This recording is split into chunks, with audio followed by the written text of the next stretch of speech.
This podcast is brought to you by the Anime Addicts community of the world over. If you want to support the podcast, go to aapodcast.com/join or Patreon. We do reward you. We give back. We have hentai episodes. We have hobby addicts episodes. We talk about our favorite video games, our favorite movies. We also do our after parties. I think we'll probably kick the rocks on our fall listener choice after the show today on our after party. So if you want to get all that extra content exclusive to you, make you feel special, you can make us feel special. Go to aapodcast.com/join or Patreon. Now it's time to start the podcast. Get ready! You're about to listen to the Anime Addicts Anonymous podcast. Make your anime addiction worse at aapodcast.com. And now, here are your anime addicts.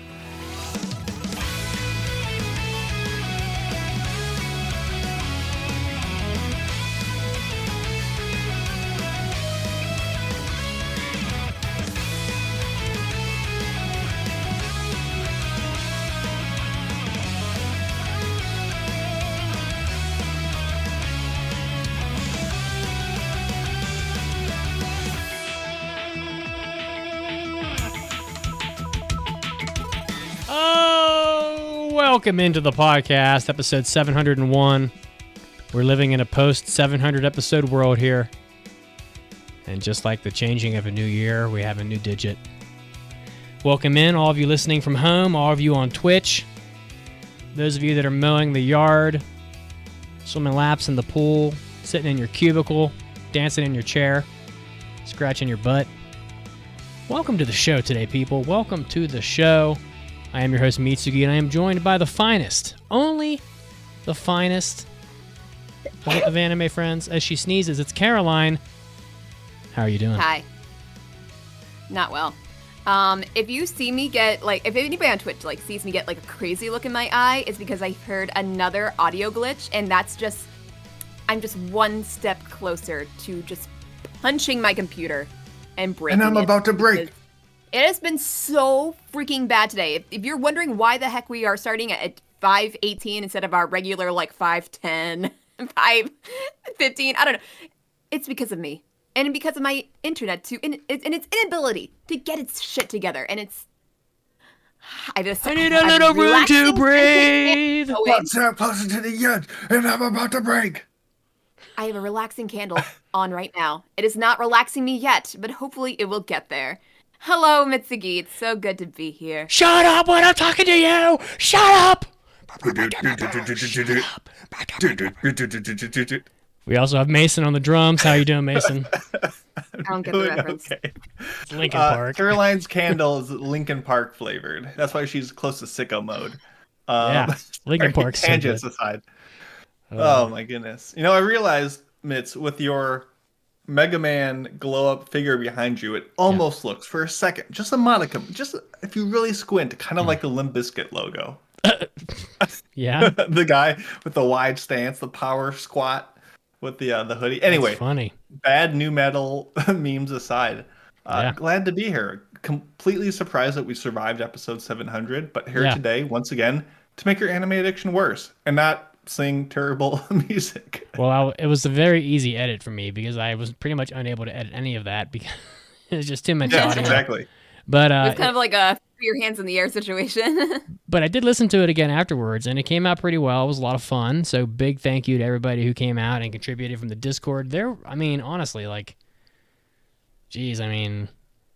there were 50 people there. At some points, so coming and going, and it was a big crowd. It kind of made me wonder if that's an option going forward, but we'll have to see. It was a lot of chaos, but it was. Save it for the special occasions, though. So let's see here. Twitch.tv/AAA podcast, Sundays at 5 p.m. Eastern. So get your ass over to the Twitch if you want to be part of the show. We're also on Twitter. You can follow us on Twitter, or X as it's called now, whatever. I hate that, by the way. We're on pretty much all the social media, but if you head over to aaadiscord.com, you'll be able to get yourself right into the fun. You'll be with like-minded people that'll talk to you, and it's a pretty polite Discord for a Discord that's got close to 3,000 people on it. Very polite, so I recommend that. And of course, aashop.info. If you want to rep some merch, if you want to get the Pope of Mitsugi shirt, if you want to get an Anime Addicts mug, whatever, head over to the shop at aashop.info. But a throwback to last episode and suggested by fine members of our Discord, the Himbo Venn diagram is the topic of the show today. We're going to be talking about your best Himbos, which I didn't even know it was a word until last week, in anime, so we're going to talk about that. We also have our final round of impressions, so here we go. It's crunch time, people. We got some good stuff here.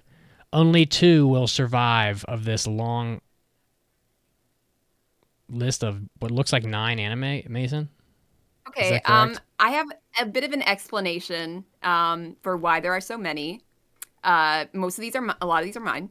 And I also have like 2 more shows than anyone else because I decided to acknowledge my backup pick of 100 Girlfriends and also added Migi and Dali to my list. So I've been watching a lot and I'm kind of proud. Okay. Well, we have the Eminence and Shadow Season 2, Overtake, Arknights, Perish and Frost, Undead Unluck, Pluto, Migi and Dali, Ragna Crimson, The Saints' Magic Power is Omnipotent Season 2, and lastly, 100 Girlfriends who really, really, really want to love you. Don't. I almost went a different direction with that, but Survey says. So you're not incorrect. You're not incorrect with your joke, but we can move on. Me love you long time. Me love you long time. Okay, big news. Oh, 大ニュースです. It's time for big news of the week. I don't know. I have nothing. It was honestly hard to even come up with news break articles, so I pass. Yeah, I have a short one too, but honestly, it's probably for the best because I feel like with how many shows we have to talk about today, it's going to be a longer episode. So anyway, Attack on Titan, the final chapters, part 2, anime finale, is estimated to be 85 minutes long. The official Twitter account revealed on Friday about its length, and it will premiere on November 5th at midnight JST or November 4th at 11 a.m. here on the Eastern Seaboard. And honestly, I'm kind of surprised that not a lot of people are talking about the last part of Attack on Titan because until this moment, I did not know it was coming out next week. But here we are. It's going to be done and over with. Are you sure? That be our topic next week? I don't believe it. Unless there will be spin-off stuff, which honestly, I would not be surprised. But this would be the end of the show proper. Let me just ask a question because I honestly have no idea. I can't do this much math. How many episodes of this anime are there now? I don't know. 80? It depends on what you also consider 80? an episode, considering... Oh, it's got to be closer to It's gotta be closer to 200 episodes. I'm going to look it up. I think they're like not around 200. 100. All right, let's take guesses. Yeah, it's Come definitely not more than 100. on. I'm going to we're say find out. 60... No. I'm guessing 80 to 90. Depending on how you define an episode. I will let you know in just a minute. Okay. after Caroline, I do should all we this talk math. about this next week? Should that be our main topic? Just like an Attack on Titan Ooh, close up, yeah, follow just like up? Well, we could do that. overload. I don't think Mitsuki, you're not going to be here next week. I won't be here, so but, you're not going to be here to complain And about so it. do you want us to talk about it? Yeah, talk about it. Do whatever makes you feel do whatever you're passionate Speaking about. of which, next week, Yay! November 5th, is actually also when the clocks change. If you No participate way. in daylight savings time. So, Twitch people, we will let you know when we're actually recording Can I opt because out? we might also be doing this at a weird time. So, what's the answer, Miss? We have it yet? Well, I'm still adding because there's so many fucking parts to this. They sure have some weird like Boy. episode counts. I mean, there was 25, then there was 12, 10, 16, which is like bizarre. I don't know what the fuck they're doing. Back to 12. Is there more? Okay, I just 89 Googled episodes in total by the end Yeah. of the series. I was going to say. So, am I a genius or what? No, obviously you have multi-part stuff. You have spin-off OVAs. I don't know if those are counted, but I think I'm right. I think I win. I think I it's am a closer- champion. I Yeah, think it's you closer are to- definitely the closest out of the three of us. I think it's closer to 90, honestly. Once you add a 2-hour movie at the end, that's a 6-episode anime. to be Mason honest literally with you. says 89, and you say, I think it's closer to 90. Oh, did you say 80? I thought you said 85. Oh, that's funny. 89. I might have said it earlier. It doesn't matter. God, it took them. It took them. Oh my God. It Still took them, under 98 though. When did 100. season 1 of this fucking mess come out? Let me see here. 2012? 10 years ago. Was I even born at this point? Let me see. No. April Oh my God, April 7th. So that's about that's 10 years and 4 months. 10 years and 6 months. So that's 126 months divided by 89 episodes. So they're getting out in one episode every month and a half. I don't know if that's good or not. I don't Probably care. not. All right. Well, Anyway, I'm glad it's cool. It's here. I hope the ending is as epic as. Honestly, it's probably going to be a letdown compared to the build up to it. Well, I mean, at this point, you can't possibly really live up to the hype. I mean, Attack on Titan has had so much hype for so long. It's like a Game of Thrones It has a lot level. of hype. You know, It's also, kind of well known that even the mangaka doesn't like the ending he gave it. So, it's wow. Damn. Yeah. It's like Game of Thrones. There was no good way to end Game of Thrones, really. I mean, there was no way to do there it. were better ways to end it, but you're right. Arguably, it couldn't have been worse. The difference is Game of Thrones has not officially ended from the source material. So we don't actually know how it ends. It never will. But we know you are probably correct about that. So yeah, if we're gonna shit on Attack on Titan for taking a while to actually get fully adapted, let's shit on George R.R. Martin for spending how many years? Like 11 years writing a single darn book. Boring though. He has done so many times. He has done it. He can do it. He can finish. George R.R. Martin. I'm just gonna throw something out here. He must be terrible at negotiating because this guy, with how insane Game of Thrones is, with the new thing coming out and all the books he's sold and all the merch and all the concerts and all this stuff, now I'm gonna say a number. It is a lot, but I mean he is like a poor person compared to J.K. Rowling. So he's only worth 120 million. I mean I was thinking like this guy's got to be worth 300-400 million at this point because it's like the most popular book series ever, probably next to Harry Potter at this point. I don't know. It just seems wild that he would only be worth that much. But if I was not as accessible as Harry Potter though. Like they are bigger books. They are high fantasy. They involve incest, murder. People won't read the books. So many atrocities in those books. And it's not nearly as accessible as Harry Potter. If I had to, if I had $120 million, I probably wouldn't bother finishing it either. Yeah, I'd be living on like a yacht somewhere. All right. Well, I hope the Attack on Titan is excellent, and I hope that it does. I hope they don't throw like a MacGuffin at you at the end and be like, "And next year, 2024, the final season," because then you guys can talk about it next week. I think at the end of it, they are going to announce a spinoff of some sort. My question is, the next season of Attack on Titan Junior High. Yeah. Yeah. How many episodes do you have to watch this week to catch up to Caroline to do a discussion on Attack on Titan? I'm all caught up. Oh, you're caught up? I'm there. I'm with it, baby. What a beast. Now, do I remember everything that happened? Probably not, but we'll figure it out. All right.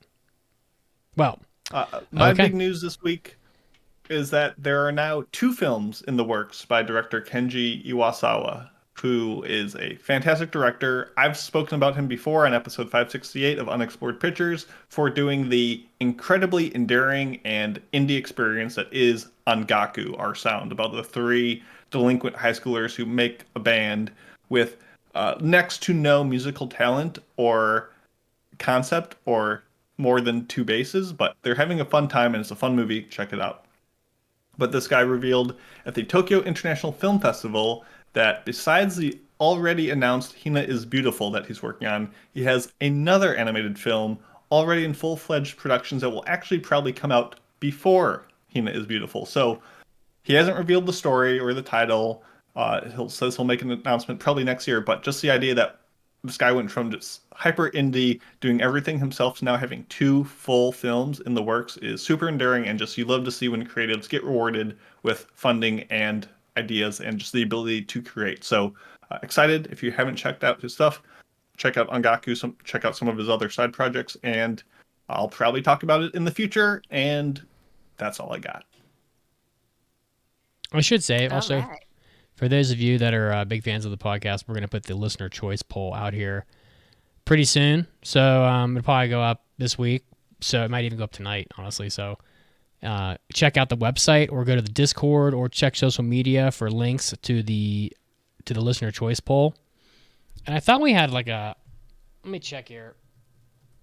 We've had some URLs expire, but I can also maybe attach it to one of our URLs here, which I'll check on here in just a second. But Caroline, what is our main topic today? We are talking himbos, Mitsugi. Oh. So thinking back to our last episode 700, Raggedy Doctor had sent us a mailbag asking for our favorite anime himbos, and Mitz had no idea what a himbo was. So basically, if you're not familiar, a himbo is the male version of a bimbo, but it's not exactly a one-to-one translation because himbos are defined by three things. They have to be hunky, buff, handsome, etc. They have to be a dumbass, and they have to be kind. So all those three things combined, you get yourself a himbo. And if you need an example, Kronk from The Emperor's New Groove is the epitome of himbo. So if you're confused, just think of him. Listen, Caroline, yeah. I'm never not thinking of Kronk. He's kind of on my mind 24/7. You know the monkey smashing cymbals together? It's just that in my mind, but it's Kronk. Listen, to be a himbo, you need to have the triple threat of thickness. You need to be thick of muscle. New Groove, listen, we established that Mitsugi is a himbo, so it only makes sense. Am I? Anywho. Yeah, you want to be thick of muscle, thick of brain, and thick of heart. That's the three thicknesses that define a himbo. And I don't know, you got pretty all inappropriate, Mason. Maybe. We have several people on this list. Not all that we have a list of candidates. Not all of them that I will say is like an actual himbo, but deserves a place somewhere on the Venn diagram of himboness, where we have overlaps between the qualities of hunky, kind, and dumbass, and we're going to put them in their place. And I have this Venn diagram made up on Canva. So, Mitsugi, are you able to kind of display this Venn diagram on Twitch? I can put the Venn diagram up if you give me just for reference. If you give me a minute. And we made a list of candidates. They're not all himbo material. Right. But I think there's a point of having some non-himbos to see, like, really scope out, to see what character is blue, you need to see what characters aren't blue kind of thing. So exactly. And in the chat, if you have any suggestions. Overlap. Yeah. So if you are not kind, but you are a hunk and a dumbass, you're a dumb jock. If you are dumb and kind, you're a well-meaning idiot. If you're a hunk and kind, you're a gentle giant. And if you have all three, the trifecta of himbo, you are a himbo. You are a himbo. Yes. You are himbo. Yeah, but we have a ton of people to get through, so I think we should try to keep our discussions to not too long on each of them. Yeah. And if people really want to know where their favorite male character falls, just send us a message on Twitch, and we will get you going. Oh, so are you trying to show the one on the document or the one I sent you?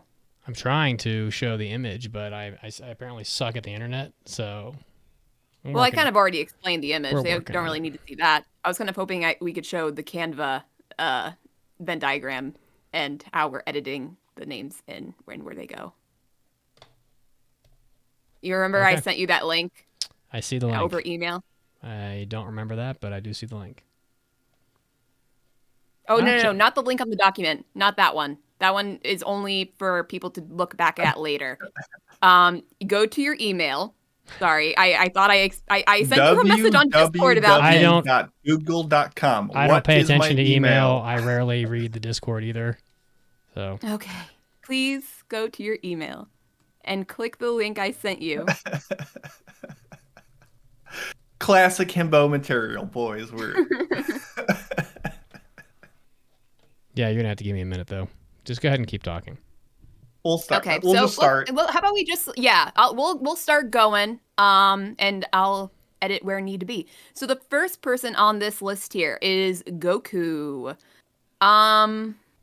I can't really say much about him because I've never seen Dragon Ball. So, Mason, what are your thoughts on Goku? Where does he fall in this Venn diagram? So this was Mitsugi's first gut instinct to the mailbags. What's a himbo? He said Goku, and I think he's completely on the money. I think Goku, we all know, is a great starting point because he is objectively strong as a bull. He's just got this thick horse neck. He just can heft whole planets around. He's a big boy. He is also equally the dumbest around. I mean, his ignorance knows no bounds. I'm not trying to rhyme. It just came out that way. Good job. And he is, a good guy. Like, he wants to save Earth. He doesn't always know why he's doing it. He might have intentions of just, I want to fight. But I would still say he's, overall a nice person. So, yeah, he's a triple threat. Goku is a himbo, I would say, without much doubt. Yeah, I mean, plus he has the flying Nimbus, which kind of proves it. Yeah. Is that a Harry Potter thing? Nah, the flying Nimbus is... I'm terrible. I'm terrible at OBS, by the way. The flying Nimbus is a cloud that he flies on that will only allow people that are pure of heart to ride on it. So he actually comes pre-built with a litmus test for whether or not he's like pure-hearted enough to be on your himbo list. There you go. Finally. That's why you got to have like a fucking producer to do this shit while you're talking. Is this an image or the actual feed? I don't know. It's off this website. You put the link on the document. Not that document. Because I'm not seeing the edit. Don't worry. Happen. Just let it slide, Caroline. I appreciate the effort. I had an idea and it didn't work out. It's okay. It's okay. What's next? Okay, so Goku Himbo confirmed? I think so. Okay, next up is Fudo from Love After World Domination. One of my himbos that I mentioned last week. He is hunky. He's the Red Ranger of the show that he is in. So of course he is. He's also not the smartest guy around. That would be Blue, of course.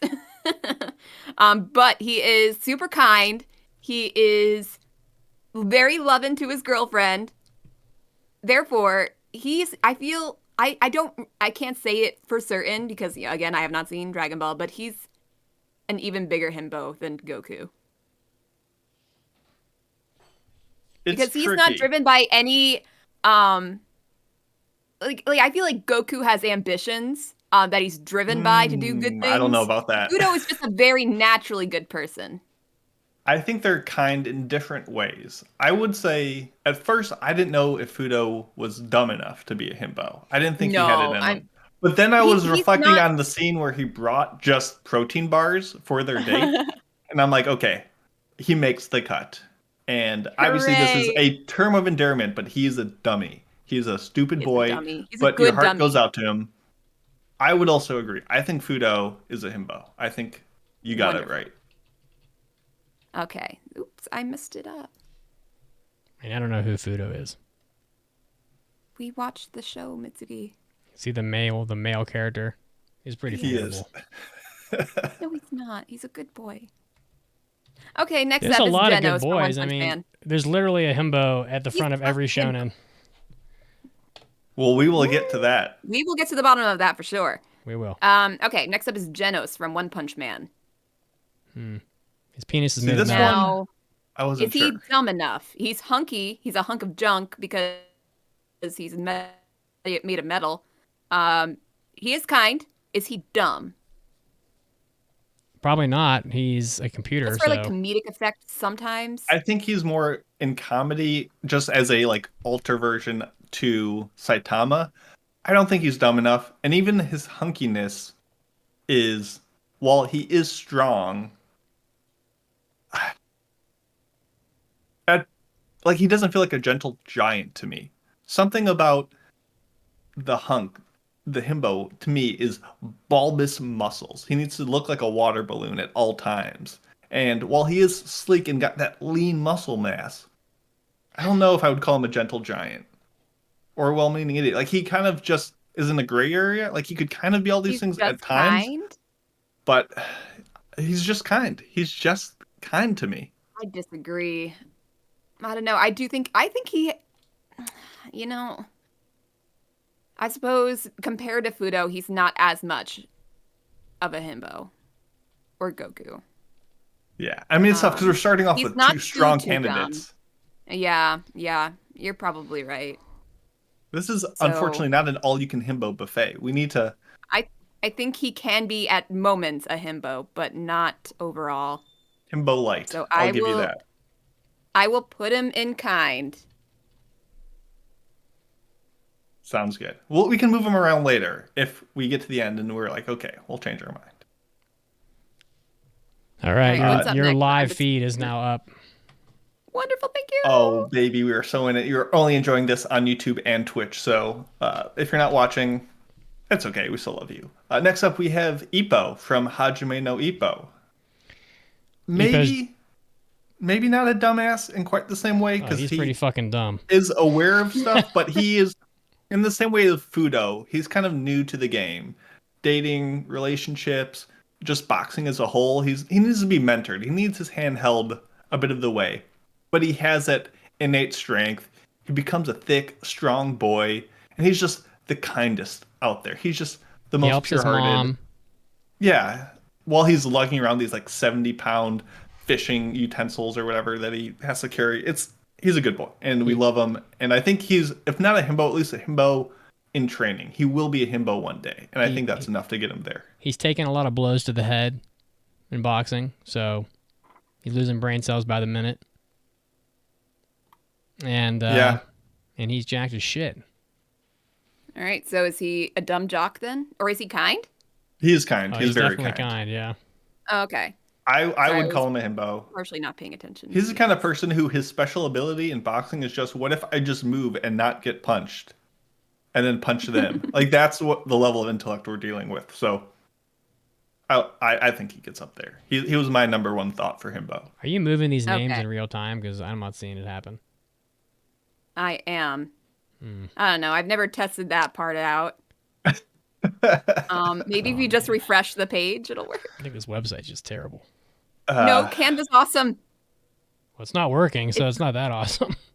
Well, it was the best option. I've tried several real other ways to make this Venn diagram, and none of them were working. It may be the only option. I mean, there can't be that many services for making Venn diagrams. Now it's working. Wonderful. All right. See, how about you talk about this next one, Mitz?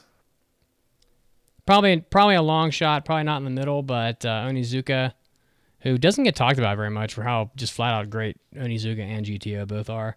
But I feel like I haven't talked about GTO in like 100 episodes. But he's definitely a hunk. I mean, there's an entire just ripped like 16-pack fucking just...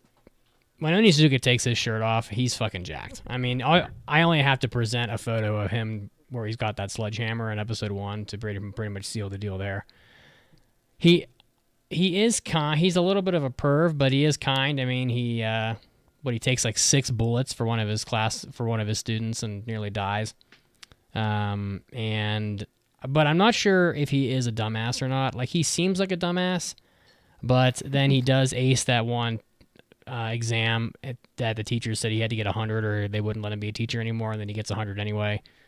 So, yeah. So to me, Onizuka is tricky. He's like a secret himbo, and he kind of is in the same way as Golden Boy, where he's strong, but you don't really notice that just from seeing him. Like, yeah, he falls from roofs and just crashes through cars, but he's a low-key hunk. Like, you don't know it. He is kind, but only when the show has to reveal it to you. But most of the time, he's just kind of a goofy dude. He's yelling at people. He's not a kind person until he needs to be. And he's just always a dumbass until he isn't one. So I think, if anything, I'd put him in dumbass or dumb jock. But he definitely has the capacity to turn up to 11 his kindness and his hunkitude. I just don't know if it's a persistent enough character trait for me to always say he's a himbo most of the time. You know what I'm saying? Onizuka is halftime himbo. Is built on the premise that he single-handedly takes on an entire biker crew by himself. There's an entire 6-episode OVA where all they do is beat the shit out of people. That carries over into GTO. I mean, he punches his arm right through vending machine or something right in episode 1. He beats up that entire crowd of thugs in the hour opener. There's Onizuka is physically more powerful than probably 95% of anime characters. So there's a couple shots in there where he does the physical fitness contest with the gym teacher. So I don't know. If you look up the picture of the 6-pack abs with the sledgehammer, I would call that a hunk, but maybe not a himbo. Yeah, I mean he's like. I was thinking Gentle Go ahead. Giant, but see, I wouldn't call anything about Onizuka gentle. So I would say at best I could do well-meaning idiot or dumb jock. Like he's both of those things, but also not a himbo because he's never those things at the same time. Look at this beef. Oh my god. Oh, that's grade A, baby. A deltoid right here. I think the words well-meaning idiot really describes Onizuka, not necessarily just because he's a dumbass or kind, but that just seems like his shtick. He never knows how to use his abilities in quite the right way, but he's making an effort. Let's go with well-meaning idiot. I don't agree, but I want that on the record. Acknowledging that he is a strong boy. Yes. Okay. Onizuka has been placed. Up next. Yes, he has been placed in well-meaning idiot, which is a combination of dumbass and kind. Okay, next we have Mash from Mashal. Let's see. He is absolutely stupid. Like, we're gonna get that straight out. He's like, he can't even put a door back in its place. He cannot do it, so therefore, automatic dumbass. Yep. He is. I don't know if I would really call him kind. He's just living life, not really real. He doesn't really do anything for a purpose. He just falls into doing things, including being nice to people. But I would not say that is purposefully kind. I feel like he was kind. Doesn't he spare the villain and everything at the end? Yeah, maybe. Maybe it's just because he's so stupid that I feel like even his kindness is not even of his own doing, kind of. I don't know. Yeah, so you're probably right about that. So he's definitely a dumbass and he's definitely kind. Is he a hunk? Well, you can do nice things and not be kind necessarily. Like you can just be the default person. He doesn't really talk to people like a normal person. Like, he doesn't really. Is he converse. friendly? Is he? Is he? He doesn't say, "Hey, I want to be your friend." He's just kind of living life, and these people happen to be around him. Doesn't he? He probably could care one way or the other if he's there, if they're there or not. Doesn't he nearly get expelled from the school in like episode 3 for defending a bullied classmate? Yes. Can we define hunk? I think hunk as being like looking and being very strong, like just buff. You need to be comically strong and large. You can't just have like strength. Yeah, you got to be big. Because to me, I think shrinks and he grows. I think the word hunk implies sexual attraction from women. The girls will go, "Oh, what a hunk!" Oh, No, it's hunk is sexual attraction from men. Like the guy you see lifting at the gym, and you're like, "Oof, that what did boy's you say, strong." Pancake? I said yes, I agree. Pancake does not agree with you. She thinks it implies sexual attraction. I'm gonna look it up. I'm gonna look up the definition of a hunk. Hunk. Let's see what it says. Almost necessarily means sexual attraction. I think it definitely is. The definition of hunk is a large, strong, sexually attractive man, according to Oxford. Doesn't specify gender. It does. It says man. No, like who has to be attractive? You can be sexually attracted. Like, I don't know. What are you guys arguing for? It's obvious. I don't know. So if he's not sexually attractive, if he's not sexually attractive, he can't be a bit very strong. But he also has his moments of looking like a complete wimp, and that hairstyle's never changing. So therefore, I think I want him to put him in well-meaning idiot. I think he's definitely.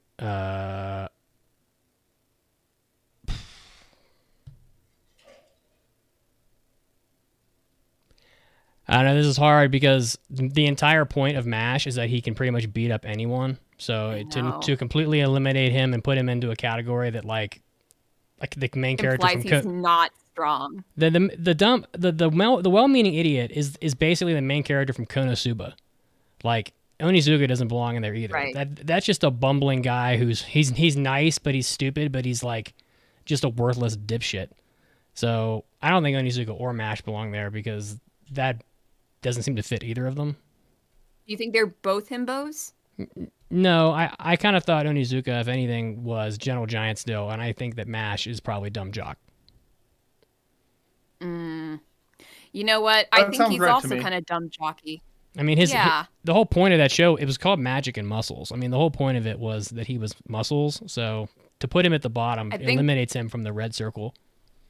I think we're gonna get flamed for implying that MASH is not kind because he never does anything bad to anyone. So he is kind of. Not doing bad doesn't make you kind. I don't know. I haven't seen the show. I can't speak to his kindness levels. He seems like he's just aloof to society and goes through life just existing on his own terms. I don't think any of these are going to be well-meaning idiot. Well, we will find out. I'm okay with moving Onizuka to Gentle Giant and putting MASH in Dumb Jock. All right, I'm good with that too. All right, I don't know this next character, so... Have you seen Major, Mason? I have not. Goro Shigeno is probably in Dumb Jock. He's the main character of Major. He's a baseball pitcher. He's a pro athlete. No, he's not especially smart.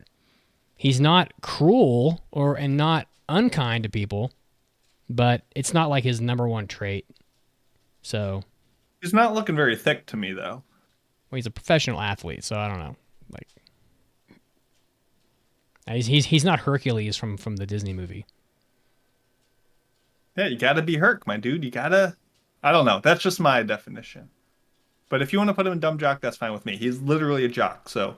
I'm also not a chick, so I'm not the best judge of what a hunk is, to be honest. So. You don't need to be a lady to see when a dude is looking big. Let's go Dumb Jock and we can move on. With Inosuke. Inosuke from Demon Slayer. Okay, he's a dumbass. He is hunky. Yes. Is he kind? Sometimes. I hate Inosuke. He's a terrible character. No, I like him. He is fun. I don't know. He's traveling with the good folks, and he is, kind to his friends. Friends in time of peril, but he's also just annoying and a jerk when they're not like about to die. So yeah, I don't think they would hang out with him because in that show we clearly know who the kind one is in Tanjiro. Like Tanjiro is the one who is the kind one, and Inosuke, well, he might be trying his best. I would say, I just don't want to give him that. I don't want to give him himbo status. I don't think he's there. He's not kind enough. Exactly. To reach that. He's kind of not kind enough. There's an imbalance of things, and himbo is like balancing all of them equally. So. Yes, I agree. So Dumb Jock? He's in Dumb Jock. Saitama from One Punch Man. So he's hunky. See, I don't think he's big enough. He is strong enough, without doubt. But he's you're probably right about that. To Onizuka and Genos in a way. Like, he's a himbo when he needs to be. He has all these capabilities, but he doesn't exhibit them on a constant level. He's just kind of neutral. He's kind at best. Yes, he is neutral. But he's not a dumbass. He doesn't pay attention. He just doesn't care. He's just apathetic more than actively stupid. Maybe. I don't know. I would just put him in kind. Which... Even then, I'm kind of like, is he kind? He's nothing. Saitama's nothing to me. Kind is the Hufflepuff of this of this segment here. We're just putting all the rest of them in there. No, I don't think Saitama goes anywhere. Can we go off the grid? Can we Actually, go... sure. We're gonna put him over here. We're It's in just the gonna ether. put him by this little box. It's hard, guys. It's hard. Okay. Now we got Vash from Trigun. And I've only seen Stampede, so somebody else take the wheel here. I don't want to do these back to back. I also think he is nowhere on this chart. Really? No, we could give him kind. We could give him kind. Okay. Is he dumb? No. He's silly. He's jovial, but he always is very hyper aware, like what's going on, and intellectually considerate of other people's feelings and their motivations, and trying not to kill them, and trying to make the world a better place. And he does it with his own special brand of being a bit of a doofus. But no, I would say he's kind. All right. We are putting him there. Taiju from Dr. Stone. This is a good one. He's a himbo to me. He's hunky. He's a lot like Kronk. He's Kronk of anime. Mitz, what are your kind. thoughts? He's a dumbass as well, so it's perfect. I'd say he's a himbo because that's the only reason why he's in the show at all. I mean, that's a lot of these characters. That is his purpose. He's not as big. A lot of these. Well, I mean, but he's also hasn't been eating his protein for 3,000 years, so I forgive him. I think you're right. I think he can be a himbo. Yes, Taiju is a himbo. All right, next we have All Might from My Hero Academia. This one's also a little tough because, I mean, he's a hunk when he is, having his superpowers activated, and for most of the show now, he has not had his superpowers activated. So do we base it on that? I think it's Gentle Giant for this one. Maybe. I mean, yeah, he's not exactly a dumbass. He has done some stupid things, but not really. And even if he doesn't have the bigness all the time, that's his image, that's his presentation. That's when I say All Might to you, your first thought of him is in big mode. And I think that's enough to give him hunk status. All right. He is a gentle giant. Erwin Smith from Attack on Titan. He's not stupid. Is he kind? Is he really, daddy energy? Yes. Is anybody in Attack on Titan kind? Where's the daddy column? It's on the other side of the board. Oh. Yes. Yeah, I don't think he's hunk. Maybe He is a hunk, but I can't say that he is kind because he has done some not so great things in the show. Was he justified? He's trying his best. He's justified. You can't not do the things that he did in that show. Do we have anyone in just hunk? No? No, we don't. Yes. I don't know that Erwin fits on this Venn diagram at all. He's not a hunk. It's either there or nowhere. Situation? Nobody in Attack on Titan's a hunk. They eat like 5 calories a day. How are they going to get big? None of them are big. He's not kind. He literally orchestrates the death of humans. He's not a dumbass. He's like the commander guy, so he's clearly strategizing. And he's not particularly big, so he's not a hunk. So I don't know where to put him, but I don't know that he's... You know what? How about we switch him out for somebody else from Attack on Titan that was suggested in the comments? Connie. Because he is a dumbass. He is kind, not a hunk. We can put him in well-meaning idiot. Yeah, we could do Poor that. Connie. Though Connie, horrible name. Connie did some shit in one of the recent seasons. Yeah. So congratulations, Connie. You have been overlooked. Yeah, bitch slap my mother if she named me Connie. It's solidly a woman's name. Next up is Gojo from Jujutsu Kaisen. Ooh. Well, I don't know if he's strong enough. I don't know if he's a dumbass enough. Man, honestly, he's not a hunk. He's not kind beautiful either. Man. Yeah, it's been a while since I've watched Jujutsu Kaisen, so I couldn't say if he was actually kind or not. Yeah, we're not up to date on season 2. Can you be? Can you be kind? Can you be kind if you're killing people, even if they're not good people? Do we call Batman kind? I think so. Yeah, I mean, Tanjiro does it all the time. He just cries after her, and we forgive him. You just gotta apologize. You gotta feel bad about it, and then it's okay. Yeah, but I mean, I don't think it really matters considering they're enemies. But is he kind to the people around him? I think it's same as Erwin. Daddy energy. But he's pretty kind to the... He's kind to the girl in season 2. I mean, that was the whole beginning of that season, was they were trying to avoid her being sacrificed to the 5-star god or whatever the fuck it was called. I can't remember. So I'd say he's kind. He's not very hunky. I mean the ladies definitely find him sexually attractive, but he's also but not in a way that you find a hunk attractive. You can't replace it with the adjective beefcake. No, he's like, I would wonder where he keeps his organs, because he's like $110 soaking wet. So yeah, he's in the daddy category, separate. Yeah, off the chart. With Erwin. He's off the chart. And that's okay. Not every it doesn't have to be that way. They don't all have to fit. It's true.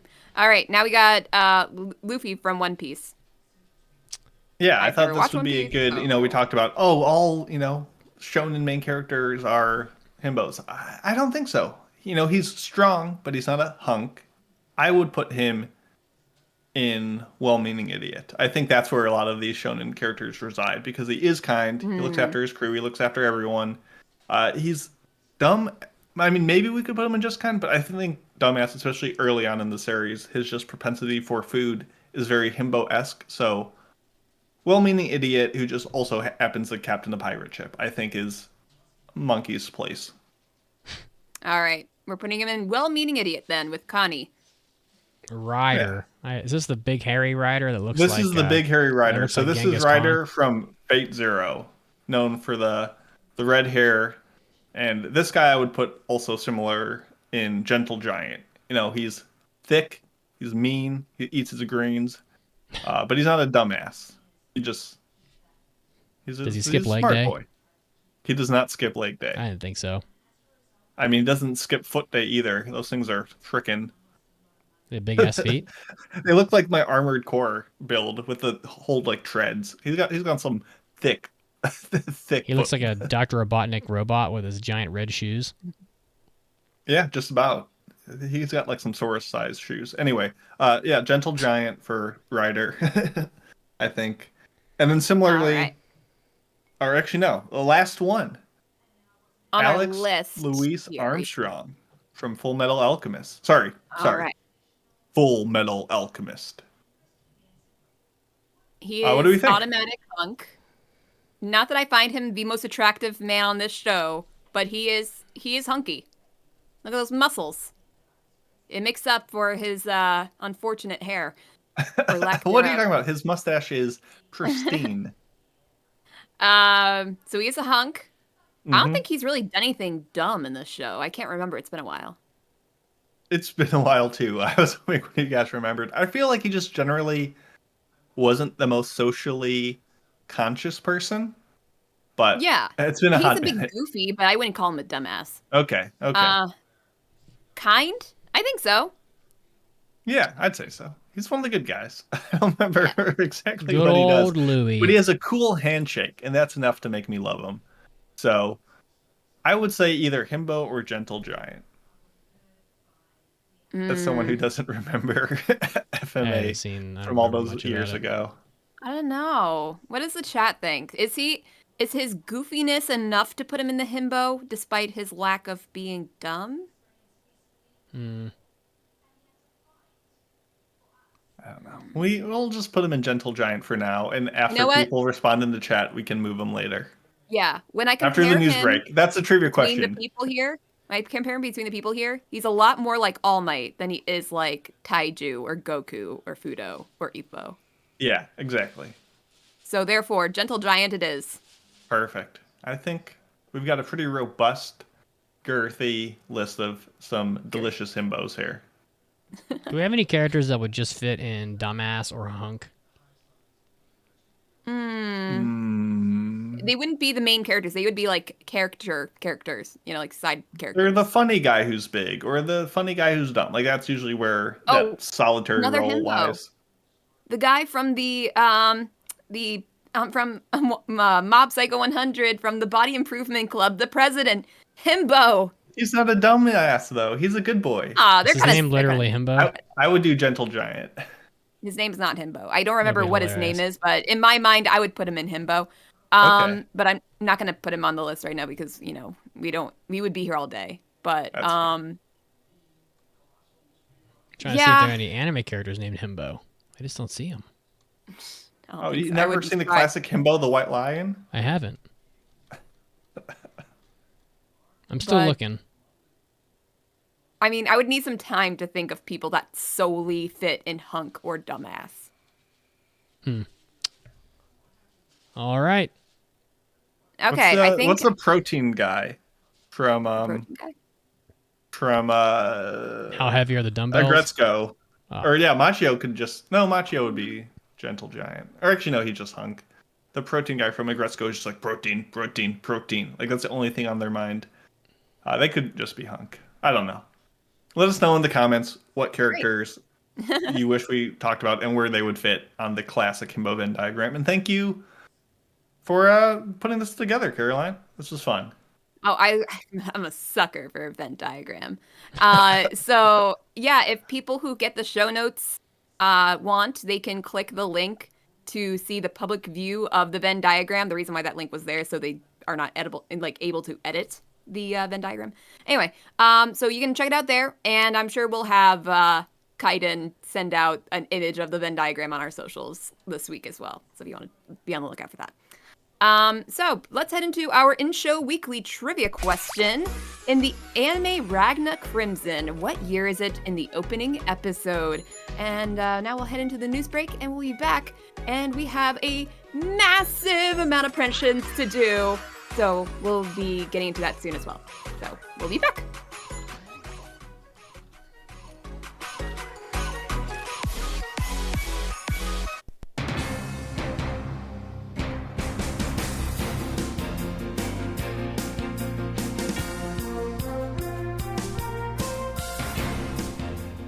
Hey, all you anime addicts, Mitsuki is here, bringing you your anime news break, starting off with an anime that must have the longest title I've ever heard.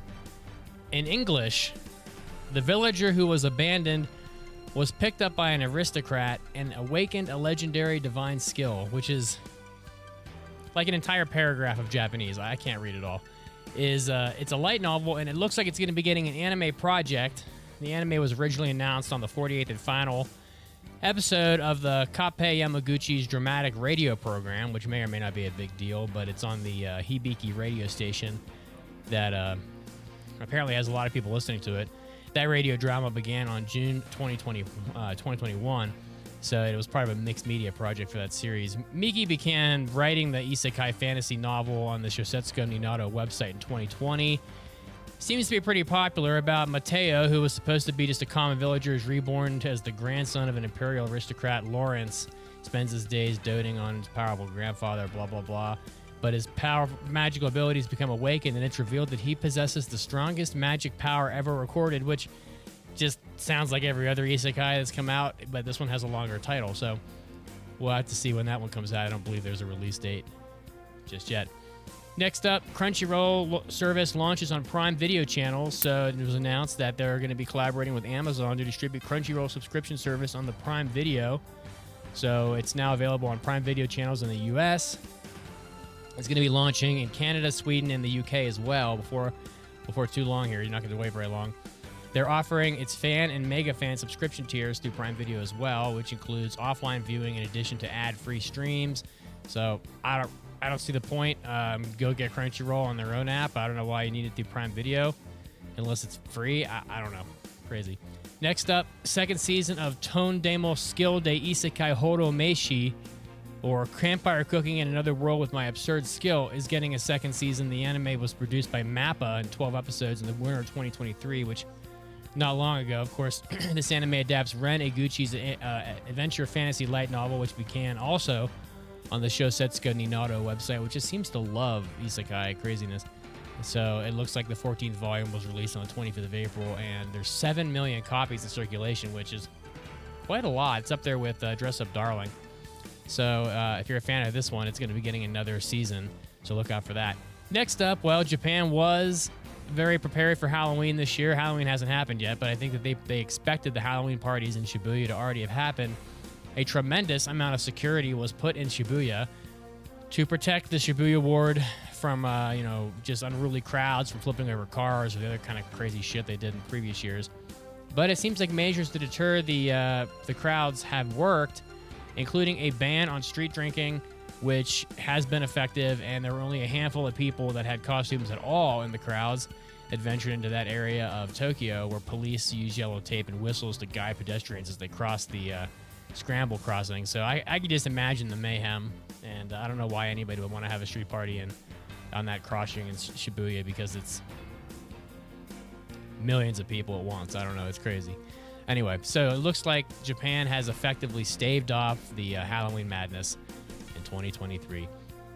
And this was Mitsuki. This was your anime news break. And now time to get back to the podcast.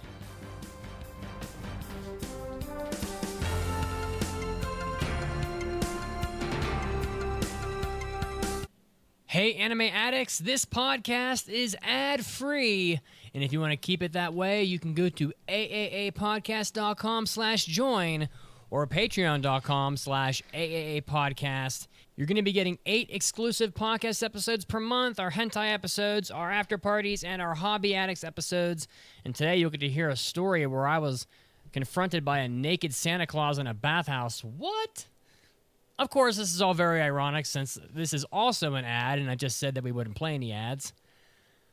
Just support the podcast. Mitsuki needs more monster energy over at aapodcast.com/join or Patreon. But seriously, there's no ads. Just this one.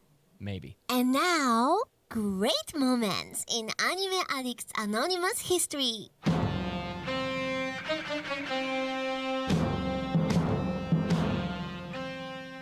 Well, they were naked. They were completely naked. Yeah, completely naked. The show still is too cowardly to hang dong. No one hangs dong. Someone needs to do it. Come on, mate. Come on. If there was Wait, any show, doesn't Dragon Ball hang dong? The little baby dick. you're only allowed to show penises if it's babies, which is, I hate that I have to say that. Go get your manga of Dragon Ball, Mason. Let's flip to a page, see if it's got Page 9, what was it? Is that what we determined it was? Something like that. He didn't waste any time. He's like, it's been a whole 6 pages. We have not shown penis. Yeah, we gotta slap that on there. We Put must that on show the this. Macy's Day Parade. It's dragging on the ground. It's destroying traffic.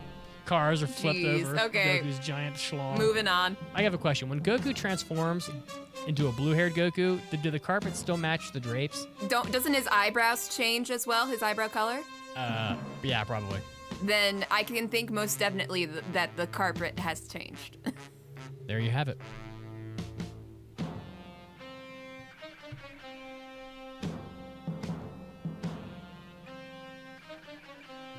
Welcome back to the podcast. When we left you, we had a trivia question for you. It's a very difficult question, honestly. In the anime Ragna Crimson, what year is it in the opening episode?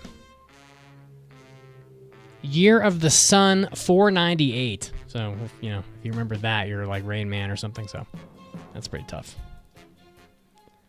And we'll get to Ragna Crimson just in a little bit because we have our impressions coming up. We're only going to have 2 more to pick from, so going to be a lot of bloodletting, but we will eventually crown the remaining 2.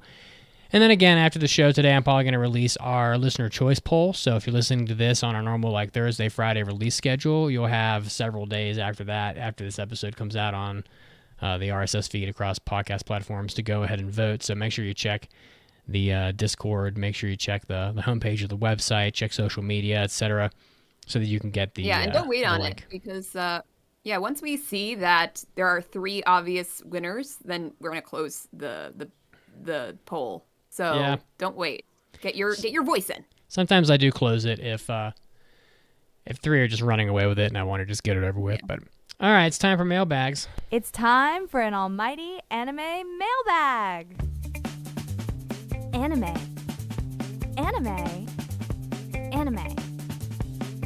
Mailbag.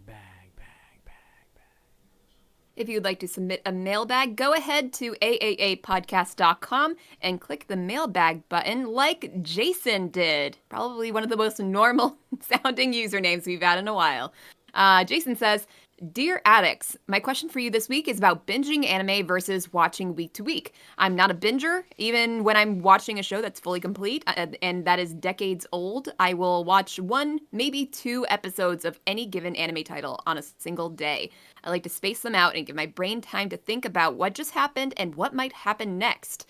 So, Addicts, do you prefer binging anime or spacing the experience out over time? I know that the reviews you do for the podcast demand significant binging. Do you think this affects your enjoyment of the shows?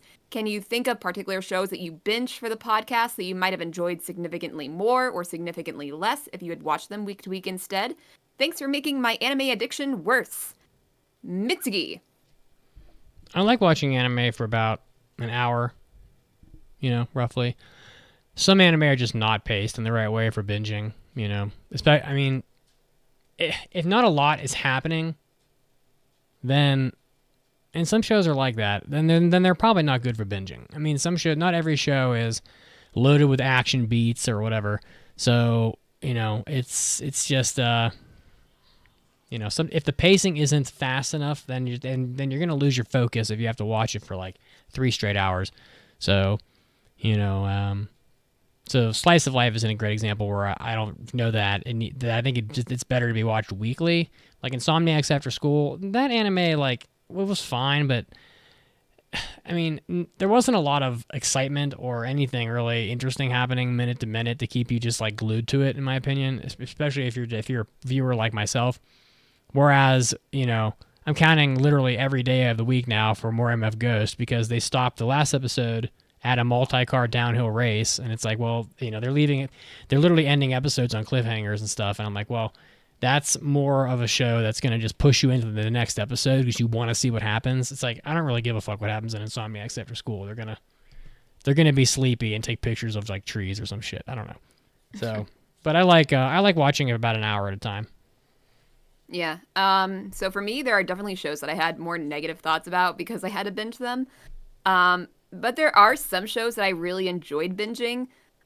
Even though we ripped apart My Happy Marriage, I still watched several episodes of it in succession and finished the show very quickly for some reason. I really don't know why. I was like, it's not even the most action-packed show. It's barely action-packed actually, but for some reason I was just kind of engrossed.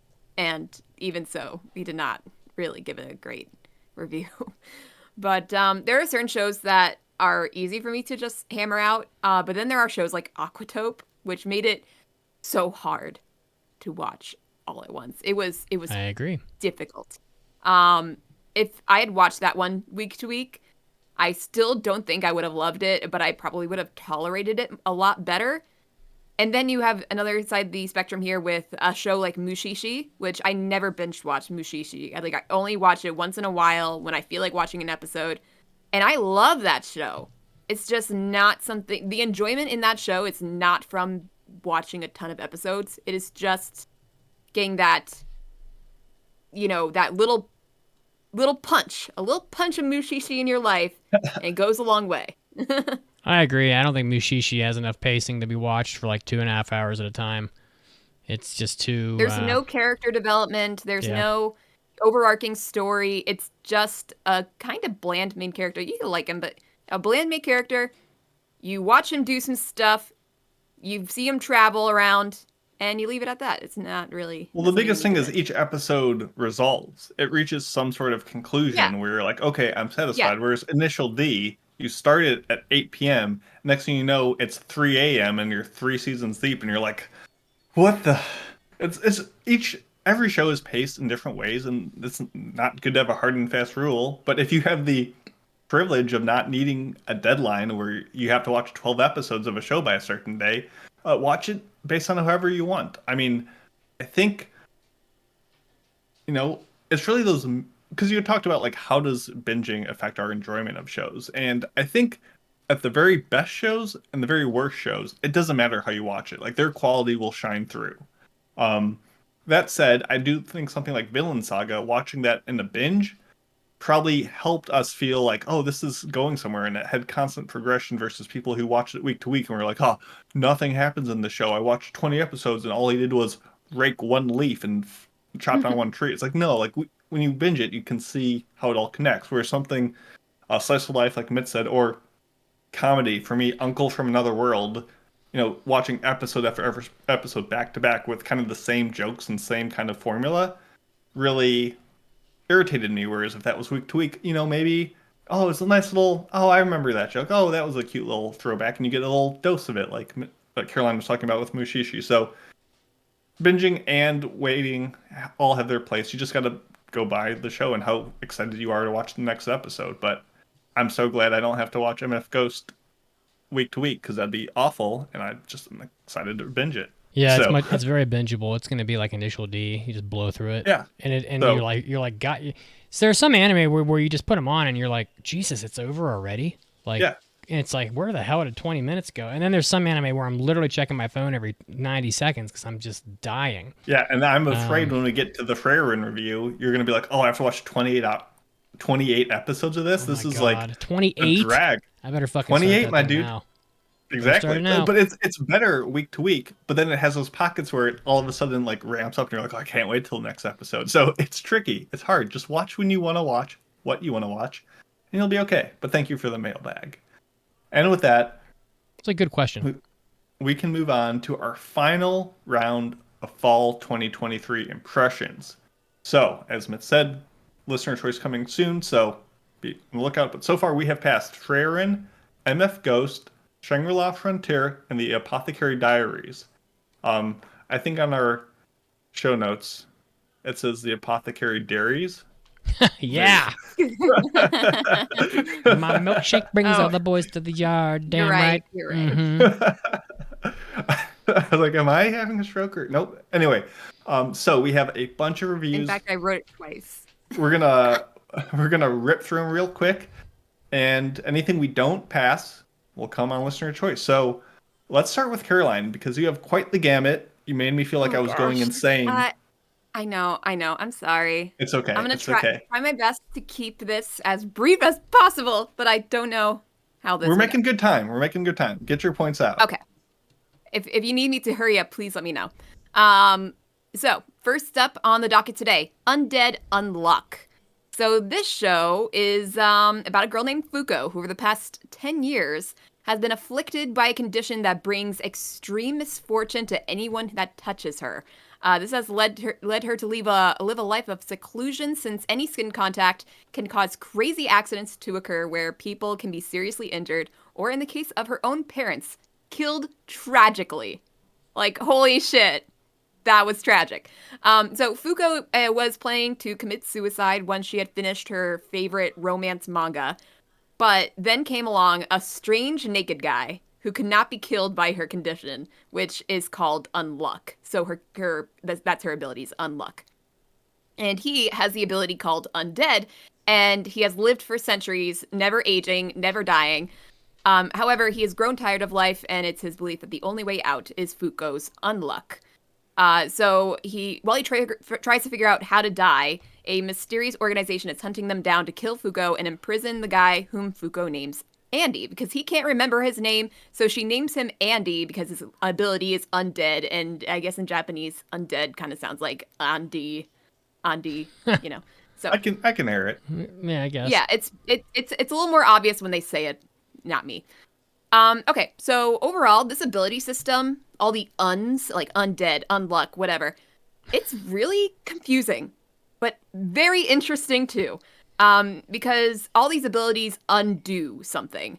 Fuko undoes luck, Andy undoes anything that brings him closer to death, and there's a few others, like one agent that's hunting them down undoes change, so she can basically...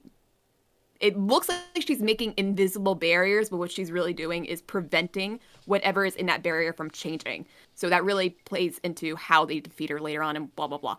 It's all very specific, and they all have different rules that they need to figure out as they fight enemies and all that, which is really cool, but it's to the point where you're kind of not sure what they're doing, and then they explain it to you, and you're still kind of not sure how it all works, but you're just going with it. But they thought it out pretty interestingly. Okay, so main character, Andy, he's pretty funny. It's very funny when he's walking around naked with a sensor bar covering his penis. Like, that's literally all the time. It's so funny looking. His ability, like a lot of the others in the show, is wild. Like, he cuts the tip of his finger and he's able to, like, shoot blood out of it like a gun. And he can also similarly, like, cut off his legs and jet around on blood propulsion like Iron Man. He has his drawbacks. He has an obsession with touching Fuko inappropriately. Like, she has massive boobs, and he's constantly trying to, like, touch her skin so that he can, see if he dies. Can you blame him? So, yeah, so they do this a lot, in, like, every episode, and it's some sort of joke based on that. But surprisingly, he's also kind of chivalrous and caring. Like, there in episode 1, there was, like, this really wholesome moment where, like, Fuko, she has super duper long hair. And honestly, I loved it. I'm like, ooh, this is a cool character design. But it's only like that because she cannot allow anyone to cut her hair because they will die. But since he doesn't die whenever he touches her, he cuts it for her because he used to be, like, a barber back in the day or something like that. So, and they had a really nice moment. So yeah, it was very nice. Fuko is a bit frustrating though. She is an unwilling participant in the journey and she can't fight because her ability is kind of just an automatic thing that she can't control. And she's often just carried around by Andy like a backpack and used as like a tool, like in a fight when possible. Again, massive boobs. That's kind of her main thing. She will likely grow as a character, though. I think that's kind of where I can see where the show is going with that. Overall, fun, zany show. Sometimes a little too zany for my taste. Animation quality is just okay, but it has like a lot of style. It's pretty cool looking. Power system is cool, as I said. Andy and Fuko are trying to join the organization that's hunting them down, and I believe they do, based on like what the OP and OED looks like. It does not make sense to me whatsoever, because I'm like, logically, you're going to have to kill people just like you. I don't get it. But overall, fun, entertaining show. I would probably continue it, but the thing is, my heart is set on something else here, and I need to fail it. Even though I want to, if any other season, this would be passable. I just can't. So unfortunately, it's a fail. Shame. Shame. Shame. Shame. I can hear from the Discord now. That's what people are going to be doing in the Discord. Get picked. It is probably, very likely. Mm-hmm. Not a surprise you didn't pass it, but it was definitely one of the candidates. So very interesting. It was. Any other season for me, any other list for me, it would have passed. All right. Next up, we have, more importantly, can we play the impression drop?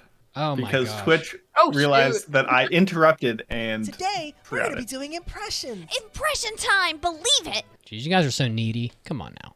Listen, no, they're looking out for us, so it's okay. I'm here to talk about Pluto. This is a show that dropped all at once on Netflix, so you can watch the whole thing. This is essentially following the famous police detective. I'm gonna butcher this pronunciation. Gajut. It sounds like Gesundheit. Essentially, it's a German word for face. But he is a robot, and there's been a string of murders around the city, and no, there's no sign that a human did them, but robots should not be allowed, or they're programmed not to be able to hurt or kill humans. So I've heard that one before.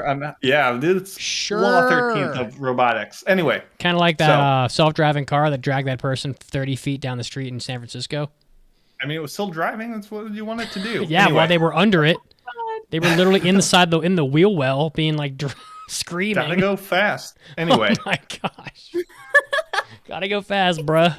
Jeez, Lord. So, yeah, I was very excited for Pluto. It was one of my top picks of the season. Obviously, I have the manga right here, so expected big things. And I'll be honest, I didn't even make it through episode 1 because it was good. Because It was that good. You just knew off the bat this is going to be a solid show, and also because these episodes are an hour long, and there's only 7 of them. Christ. There's only 7 of them, so it's not bad. And it had all the chops off the top. Who knows? It could fade off. It is a mystery, so there is going to be some sense of how well it delivers the payoff. But I wasn't going to get there in episode 1, and I want to wait till we review it so it's all fresh. So I was like, the second I knew I was going to pass it, I just stopped it, and I was like, I want to know what happens, but I'll wait. It's good. It's good. It is a good adaptation of the manga. It did deviate a bit here and there, but it was all for thematic or visual benefits. The music of this really captures that retro detective show, even in the future world of robots. And I just like the look of it, even when it gets purposely off kilter as Gajut saunters quickly, or this fluid, snappy Stretch Armstrong combat as they whip around and smack each other in the face. It's interesting. I don't mind the compositing. I could see some people, being a little bit off-put by it. I don't know how it will hold up as the series progresses, but it's just a really well-written, compelling chase of the serial killer with just a bit more technology. And it's all out now because in this season, there's so many damn 2-core shows for us to finish that I want something that we can watch when we need to fill a slot. So I will be passing Pluto. I think it's a solid show. It's what I wanted. It met my expectations off the bat, and hopefully it will continue to exceed them when we review it in the future. Is that this guy's thing, chasing serial killers? I mean, he's a detective. It's kind of his job. And that's kind of what Monster was also. Yeah, but And this is Ron better in than this Monster. season. But this we'll see about boring. Ron. that. Monster's boring? Yeah, it's just read the manga. The manga of Monster is better. All right. I don't think I've ever been this excited. You're excited? Feel these nipples. There you go. Mine All right. rock hard. Heck yeah. Awesome. This one is going to be much shorter of a review than Undead Unluck. It's the Saints Magic Powers Omnipotent Season 2. Okay. So I watched Season 1 of Saints Magic Power, and it was, okay.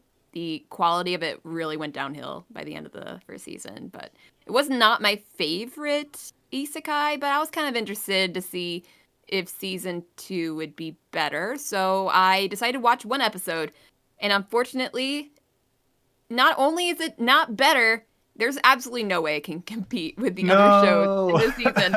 Okay, so it opens up with Sei, our main character, and some fighters in the middle, this really big battle with, some creatures and all that.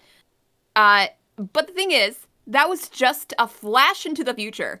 So, they do this whole massive thing, and Sei's running for her life, and you're like, oh my god, what is gonna happen? And then flash back. And we don't even know how far we flash back to. We are just now in this other time where everything's still slice of lifey, which makes it worse. Because you get one tiny grain of interest, and you say, oh, you better wait. You don't even know how long you're waiting for. And now it's everything's blander in comparison. Why would you start the season like that? Anyway, yeah, so in episode 1, Sei's making her own cosmetics using her saint abilities, of course, because she's a woman in an isekai with a beautiful great abilities, and so she's gonna bring cosmetics to this isekai world. They're expensive. And then she has what? Cosmetics are expensive. Make them yourself. It is. It's a great business deal for her, but it's done a million times. And then she has coffee with the guy that she likes. That was the first episode. Yeah, so animation is not any better than it was in the first season. It really was not good. Even in that fight scene, I'm seeing a terrible still of these guys hiding behind a rock, and I'm like, they just don't look right. And then cherry on top of the sundae here, there was a still screen for 25 full seconds. I counted. Heck yeah, I love this counting stuff. That's what I do. It's a conversation between 4 people, and they don't even have lip flaps. 25 full seconds of a shot of 4 people sitting at a table far away, you're basically seeing a security camera footage in the corner of the room of them just sitting there for 25 seconds as they chat with no lip flaps. That's high production stuff, I gotta say, and that's and we love episode. and we love to see it. You know what I'm saying, right, Mason? Holy shit! So yeah. They're saving their budget for later. Saint's Magic Powers Omnipotent Season 2 is not making the cut. Is that it? You're just cutting it loose? Sorry, I had a little of a glitch, so I didn't hear you guys talk just then until now. So, No, but yeah, God! No, God, please, no, no, no, no. Bah! Okay. Oh, Arknights, right? Yeah, so Arknights perish in frost. So surprisingly good score online, honestly.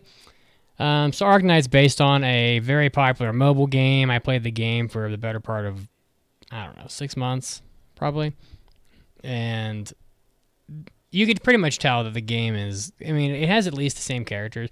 Listen, if you play this game, if you play this mobile game, and you actually give the remotest fuck about what it's about, like story-wise, I don't know what to tell you. I don't know. I just skipped through all that shit, but I recognize all the characters from this anime. I also recognize that this is season 2 of this anime, and so it makes perfectly good sense that I have absolutely no fucking clue at what is going on whatsoever, because it literally drops you into the middle of just like a battlefield, and they're just like, go. I'm like, okay, great, okay. All right, this is one time when probably a last season on Arknights would have been useful, but we don't get that. It has all the characters you know pretty much from the game. It has Amiya, who seems like the main character. It has Texas. It has Chen, the doctor, who's basically like you when you're playing on your phone. Frost Nova. These are all characters from the game. Liskarm. There's a bunch of these. They're all girls. They're all cute. They all have animal ears. It's not, too groundbreaking. The game itself is a tower defense game, but, it's really about, I guess, kind of like it's like a war that's going on, but there's a mineral known as originium, which is basically the thing they make you buy to make money in the game. I thought you were going to say oregano. I do love oregano. It's pretty so good. It's so good. In this world called Terra, they're using originium to advance technology, but the use of the mineral infects people with auropathy, which is this incurable and highly contagious disease that is featured in the game. And there are a lot of nations that are severely infected, and they are subject to discrimination. So there's all these peoples that are oppressed because, they're basically like lepers, I guess. I don't know. And they call themselves the Reunion, which is a rebel faction that destroys cities, and they're very like brutal. And so there's all this fighting between the Reunion and Rhodes Island, which is like this, I don't know. It's your team in the game. You're committed to like treating the affected people and fighting a lot, it seems like. But it's tough to pass this. I mean, it didn't look horrific, but we're dropping ourselves right into the middle of the season, of season 2, and pretty difficult to really, I don't know. I actually didn't realize this was season 2 of it when I picked it. I just thought it was another Arknights installment. So I'm definitely not going to pass this. I could certainly see some people, and I fully expect it. I'm going to hear it on like email or social media or Discord. They're going to be like, well, Mitch, you didn't see the first season, so your opinion doesn't matter. Well, I don't really care, honestly, and I'm too old to care about you complaining. And so if you want to pass it for listener choice, go right ahead. I'll happily watch this and review it for you while I, look at how cute the waifus are, because that's all that game is a waifu farm. Mitch, you watched MF Ghost, you watched Shangri-La Frontier. You don't need to watch season 1 of this to change your mind. No, this is not nearly as interesting. I mean, I played the game already. The game's probably the better version. And we're just going to move on. We don't need to spend too much time. But if you were going to watch it, a lot of dark environments. They tend to fight at night. A lot of elemental powers, guns firing, things like that. I mean, it's a decent action show, but you definitely should go watch season 1 first, because if you haven't seen it, you're going to be like, what in the fuck is happening? But really, you ought to just go play the game, probably. Just be mindful of those in-app purchases. And now we're back to, I believe, Caroline. All right, here we go. So next up is a show that I actually did not originally have on my impressions list at all. That is because I forgot that it was coming out that season, and it was scored so low, so low that even like I didn't even see it because I stopped looking for shows at that point on the season list because I assumed that anything below that point was going to be unwatchable. So today I'm going to be talking about Migi and Dali, which we talked briefly about over the summertime because the mangaka of Migi and Dali is the same mangaka as, haven't you heard, I'm Sakamoto, and that mangaka died very young over the summertime, so very sad. And I had mentioned that from that article that we were reading from, that her manga of Migi and Dali would be getting adapted, like, in the fall time. But I totally forgot about it. And then I remembered after we did impressions. And so I decided, you know what? Let's throw it in there. Let's give this one a shot. All right, so Migi and Dali is about a, well, I'm just going to say it follows a wealthy but older couple as they go into an orphanage to adopt a child. They can only really care for one, and they take note of a 13-year-old boy named Hitori. Now, he is exceptionally polite and kind of perfect in a very creepy way, but they are very enamored by this. Like he just looks perfect. He has a strange beauty to him. He's very polite. He does these, like, very nice things, and they're like, oh, this is the perfect child. So they adopt him. However, Hitori's personality is actually a charade. In reality, Hitori is a carefully crafted character played by identical twins, Migi and Dali. For them, being this perfect child for this couple is just a way to get into their prestigious hometown, where the twins have actually had a history there that they could barely remember from their childhood. They used to live there with their mother, but she was murdered on the street, and they only have a couple of clues to investigate the crime now that it's gone pretty cold. But by switching on and off with each other, playing Hitori, manipulating the people around them, they intend to find and kill whoever murdered their mom. So Migi and Dali, they are creepy as hell. But by the end of the first few episodes, you can see that they're actually more human than they first appear. Like, they're not, like, strange sci-fi clones, aliens, whatever. They're people. They're still kind of creepy. Do they have a raging clue? They have humanity, but not a lot. What? I said, do they have I got a raging clue. I have a raging clue right now. Oh my god, my clue. Oh. Why do you make everything a sex joke? It's just it's not even a sexual. The first thing I thought of was Gary and Ace from Saturday Night Live, but yeah. Oh, see, I thought they were going for a certain Christopher Nolan movie type route, but this Which is movie is different. that? The spoilers. Oh, spoilers. Got it. Okay, continue. Really? Yeah, I have no idea what you guys are alluding to at all. Okay, so you can kind of start to see the differences between Migi and Dali, even though they seem like they're identical and they act the same. But by the end of the first few episodes, you can kind of see that, you know, Migi, who has his hair parted to the right, is a bit more emotional and gullible sometimes than Dali, who has his hair parted to the left. And so Dali is a little bit more cunning and cold than him. But they are still very similar. The two of them act a lot like Sakamoto from the other manga. They are able to do somewhat impossible things with precision, and they switch places doing absolutely crazy tactics. Like, one of them was hiding under the table, and one of them sitting in a chair, and they're in the middle of dinner, but one of them's really, really hungry from sitting underneath the table. So they do this acrobatic move that is absolutely insane to watch. And they switch places. It's wild. Yes, and they also, like, crawl around like spiders to keep hidden around the house. Most people their age kind of find them to be strange, and they kind of don't like Hitori, the person they pretend to be. It could partially be because Migi and Dali only wear black turtlenecks and skinny jeans, and this once caused because they have to stay Is there identical. anything creepier? What is this? Fucking the guy. The CEO of fucking Apple. What is that guy's name? Always wears No, black no, turtlenecks. they literally make that a joke, Mitsugi. Like, No way. Hitori Steve tells Jobs? their adopted mom that their adopted mom wants to get them like new clothes, or Hitori new clothes, and Hitori says, "Oh, I would really just like 2 more pairs of black turtlenecks and jeans, just like this." And he says, and she goes something like, "Steve Jobs will deny." I don't know what it was in Japanese, but she goes, "You're not Steve Jobs." Yeah. Like, very exaggerated, the Steve Jobs part. Like, there's a lot, she does a lot of these, like, English jokes where she really accentuates an English word for dramatic effect, and that was one of the best ones. I gotta say, with how creepy these 2 motherfuckers are, I'm pretty sure they killed their own mom.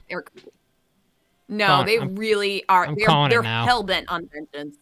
No, they that's did what not. they want you to The believe. real question is, are they himbos? Are they himbos? No, they are absolutely not himbos.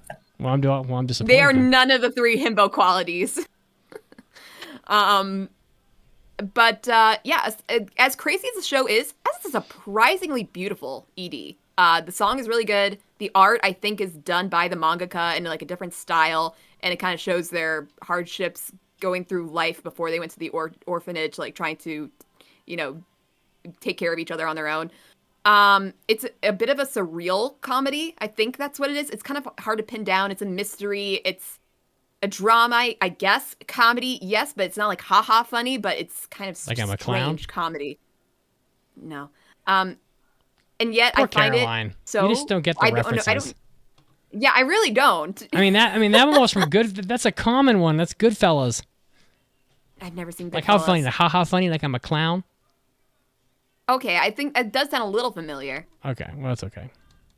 But I also didn't quite hear the quote at first, sorry. I just find it really interesting. It's so strange. It barely, I don't understand it, but it's not even cracking a 7 on Mal. And it's absolutely decent enough to be a 7. It's like 6.96. I'm not saying it's a perfect show, but it has to be more than that. And I don't know if this is because I really want to put my stamp of approval on something that I feel like people are not watching. And I want to say I told you so later. And I think people are going to be super pissed at me. Yeah. They're going to roast me on the Discord so freaking hard because I did not pass Undead Unluck, and I'm not going to pass what I'm going to be reviewing next. I'm going to pass Migi and Dali. Oh, they're going to hate me. Oh my goodness. I wish I had a drop for like I love you and I love the Discord. Yes. Now this is gonna be a good story. You got some kind of a reaction on Twitch, so it's different, and I like it. It might. I'm not gonna say it's gonna end up being the biggest show of the season, but it's gotta be better than what credit it's getting given right now. I love this so much. I have not seen the show. I'm probably gonna hate it. I don't know, but I just love this. This is fun. Right, this is fun. It's this is why we do it. This is strange, why we have so a listener's choice. It for its strangeness. Next up we have. Unfortunately, oh wait, no, sorry, we don't have MF Ghost to pass for a second time. We were talking about Overtake, and this is an original work about a scrappy family-run Formula 4 racing team, a junior level division of Formula Racing, and essentially it follows this photographer named Koya, who's this cartoonishly clueless guy who's the audience stand-in as he gets taken around from the most mom and pop to the most megacorp finance of these racing teams. And I don't know a ton about racing going into it, but I was excited. It kind of is the counterpoint to the off-the-wall extremisms that is MF Ghost. This is a much more subdued, realistic work. And overall, I think it's solid. I think it exceeded expectations, and it is a very serviceable show. Like, it does mix the behind-the-scenes of mid-end motorsports with a touch of character drama. It's like Gurazeni, but watchable. That said... Oh, are you serious? Oh, this is so much better than Gurazeni. You of all people, though. I like Gurazeni. It's fine. It gets the job done. It's a rare... But there's no growth to it. It's just like, oh, they are businessmen, and there are numbers behind baseballs. That hurt me. I meant to.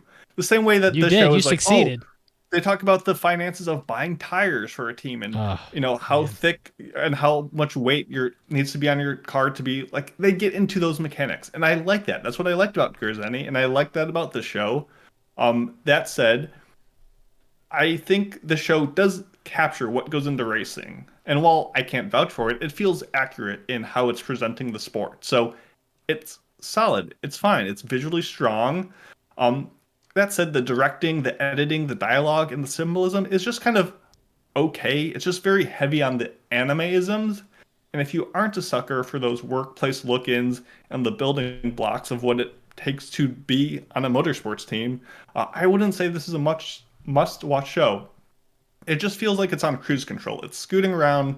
It's just going at a constant, albeit predictable clip. And I could see this getting decent later. It just hasn't arrived there yet. It's just missing that extra something special about it. And while the first episode really hooked me, the follow-up ones kind of just, I was like, this just wasn't really exciting me. So it's fine.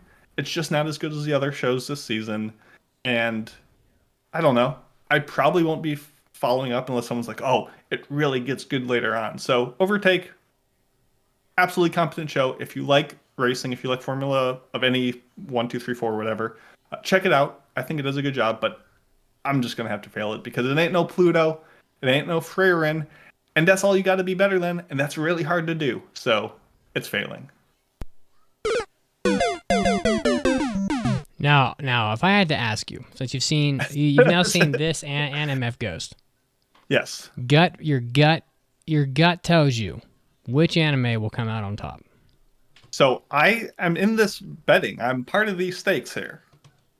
I understand, but you can still give an impartial opinion. Across the board, Overtake is probably a better show. It's trying to do more stuff with characters and plot and meaning and just stuff. It's just a fun, crazy show as MF Ghost. That said, I think MF Ghost has that something special. It is just going to get a higher score because you watch it and you're immediately sucked in. And yeah, there's some problematic elements, and yeah, it looks kind of goofy at times, and yeah, it's kind of weird, but that's just part of its charm. That's what makes it so endearing and makes it so much fun. So I think while Overtake has good fundamentals, MF Ghost is going to sail to higher heights and be a higher rated show and just be more fun to watch. You know what I think? What's that, my friend? I think you're a feather smoother. Ooh. I don't know what that means. My friend. Do you bite your thumb? I bite my thumb at thee. Ooh. It basically means that Mason wanted to say MF Ghost was gonna win that bet, but that Overtake was still really awesome. And they're both good. This is basically what Mason said. I'm on Team MF Ghost. Like, I'm on that side. I've put my name down. I'm part of the document. All right. So, we shall see. I think MF Ghost is a better see. show. Well, man, I feel like I've been waiting a long time. I think it will have a higher rated show.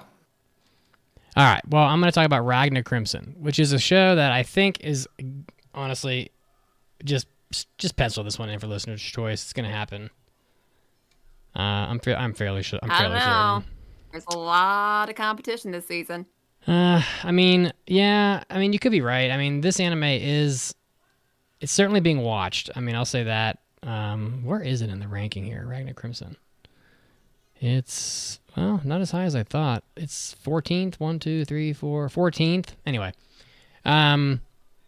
So Ragna Crimson is that anime that Pancake said had Killua in it from Hunter x Hunter. Well, he doesn't really look like Killua. It just kind of came off that way from the trailer. But it's done by Silverlink, which I don't know.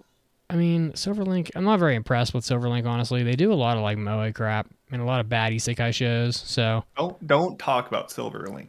Yeah, Silverlink doesn't have much of it. This anime is kind of different than their prior stuff because I feel like Silverlink's got a lot of like animes that I would classify as like that's how you would say it, you know. And this anime is more like it's a little more visceral. I mean, I don't know. It kind of came out of nowhere for that studio. It's about a world where dragons just control everything basically, and there are humans that are essentially trying to balance balance the power in the world by they take quests and they go out and they kill dragons. I mean, that's kind of, I hate that all these anime are just about taking quests. Like, I don't know, I feel like they played a little too much Arc the Lad when they were younger as writers, but That's what it is. What it is. So they take their quest. They go out. It's the main characters' names are Ragna, and yes, there is a main character named Crimson who has not appeared yet. I only watched the first episode because it's almost an hour long, and Crimson isn't. So there's the two main characters of the title of the anime, which I despise. I mean, I'll take that over outright explaining the show like an isekai does. Yeah. And yet we have several of those kind of shows on this list. We have Migi Dali and Undead Unluck both have the main character's reference in the title. Yeah, at least it's reference. It's not like, oh, I'm watching my show, classic cartoon, Goku and Vegeta. Like, I used to make that joke with Dragon Ball episode titles. They'd be like, as I said before, Frieza and Goku, an amazing battle rages. Frieza is defeated. Namek explodes. Episode 114. That's literally how Dragon Ball goes. Like, Jesus. Do that for a topic. I don't even have to watch the anime in the Dragon Ball Z format. I mean, you ain't lying. Yeah, it's just brutal. Like anyway. It's even worse than like the thumbnail. Like, nothing's worse than the thumbnails. I hate thumbnails. Like, do not give thumbnails on streaming sites.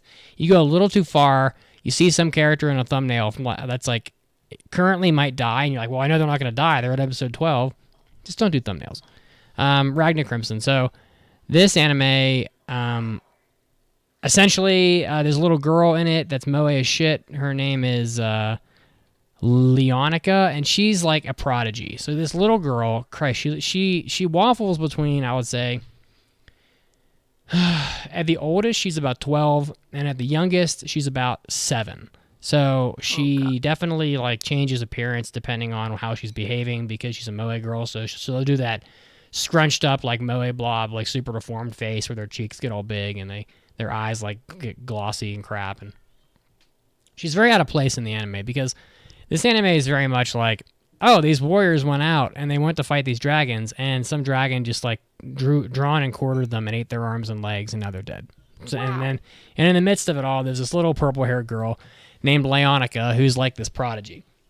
Anyway, so Leonica is leading this guy named Ragna around by the nose because he's weak and she isn't, even though he's way older and looks like he would be way stronger than her, but he's not, and because she's a little girl.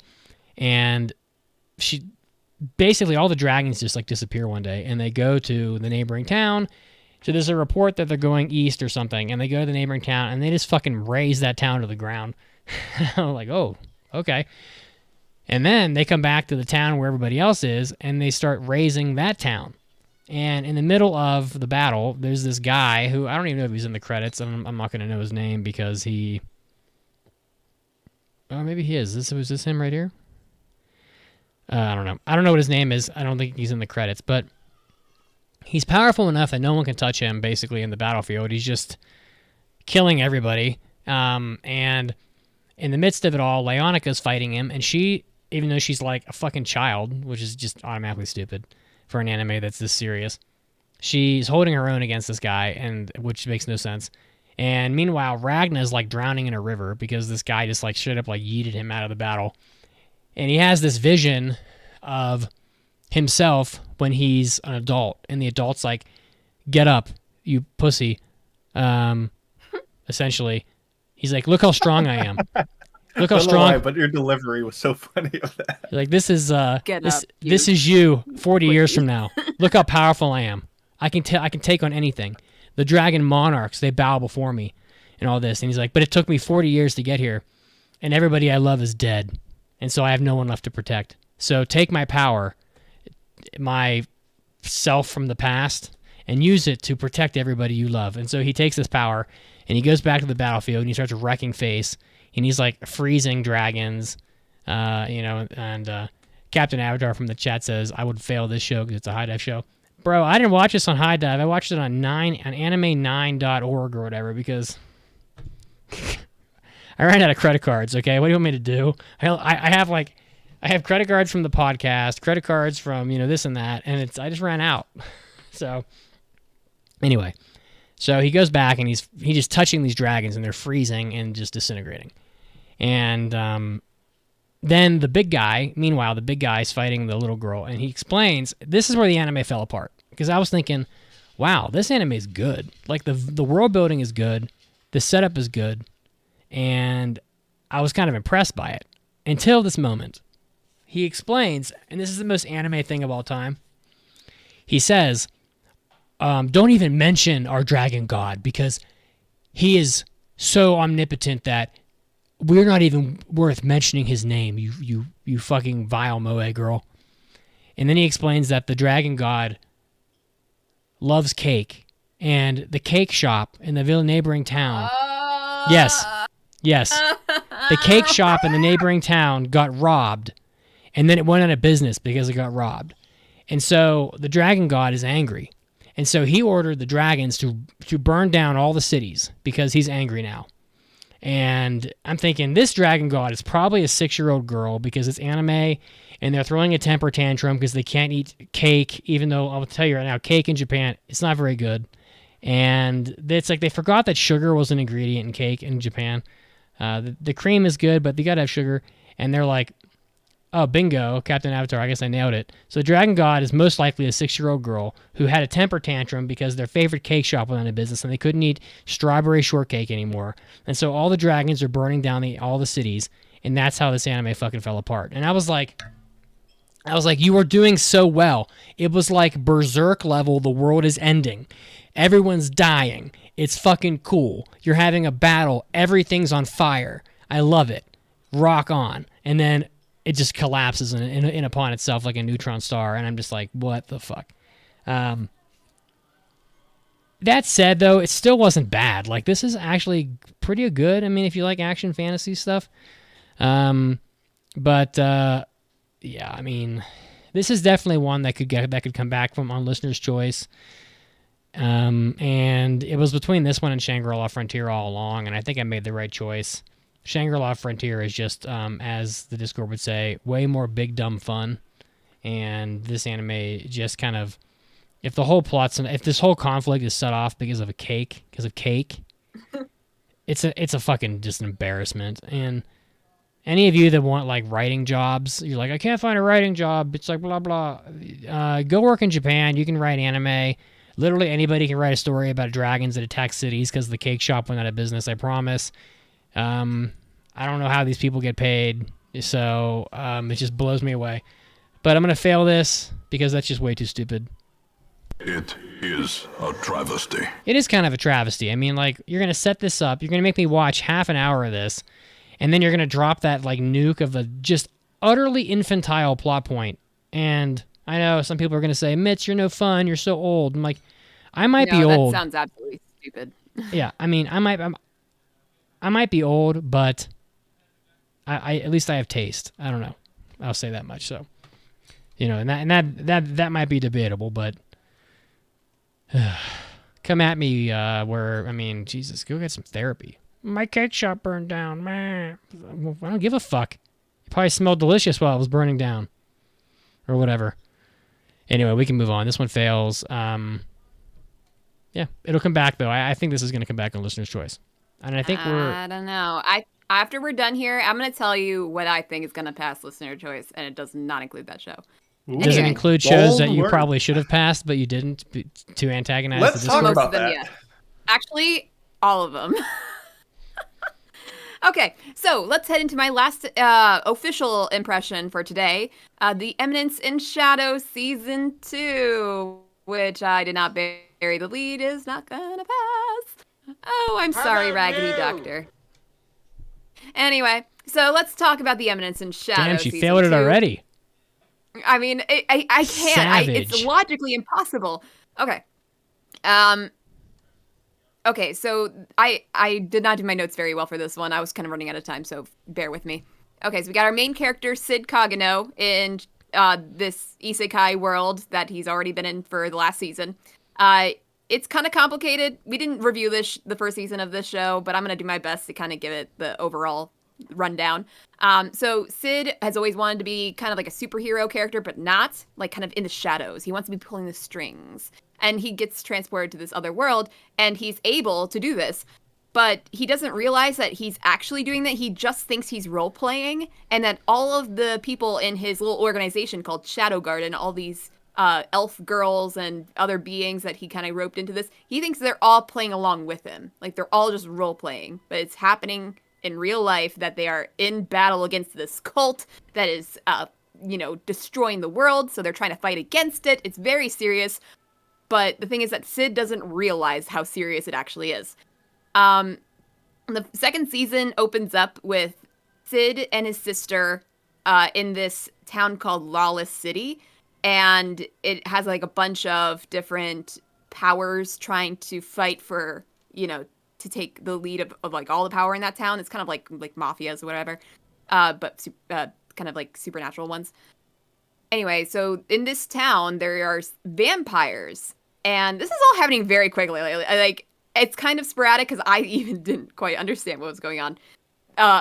The moon kind of turned red, and that gave the vampires ultra power. So this is like their time to kind of bring back their vampire queen from the dead, so that they can rule the world.